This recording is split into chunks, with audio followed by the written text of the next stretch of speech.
আজ এসছি কলেজে পরীক্ষার জন্য ফর্ম ফিল আপ করতে। আমাকে বলিস না, আমিও ফর্ম ফিল আপ করতে এসেছি। আরে বান্ধবী ভুলিনি। জানিস বন্ধু, একদিন আমিও খুব বড় লোক হতাম যদি না পরীক্ষার জন্য ফর্ম ফিল আপ করতাম, সব টাকা থেকে যেত। উসকে বাদ কন হে তুম হো ক্যা?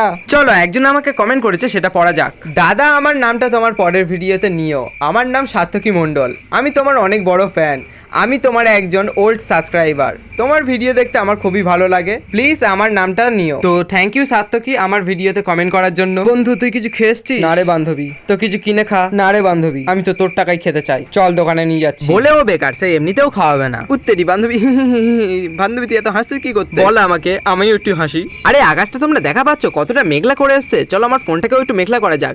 নাও পরিষ্কারও করে দিলাম। আচ্ছা এই লোকগুলোও কি ট্রেনের মধ্যে উঠবে? তা ট্রেনটা কি তোর শ্বশুরের নাকি? তুই বার হয়ে যা, টাটা। বান্ধবী এরকম কথাবার্তা বলিস না, লজ্জা লেগে যায়। চলো দূর থেকে আমাদের কলেজের ভিডিওটা দেখাই। দেখে নিশ্চয়ই খুব মজা পেয়ে গেছো, দাও 2 কোটি। ভাই ট্রেনের মধ্যে যতক্ষণ ছিলাম তো বৃষ্টি হয়নি, আমরা ট্রেন থেকে লাভো তখনই কেন বৃষ্টি হতে হলো? ব্যাগের মধ্যে ছাতাটা কি সুন্দর শুকনো ছিল, আকাশ দাদা সহ্য হলো না, সেই ভিজেই দিল। ইয়ে মানে আমার কোনো অসুবিধা হচ্ছে না, হচ্ছে তো আমার বান্ধবীগুলোর।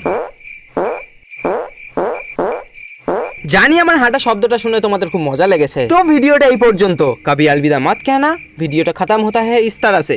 Bye bye.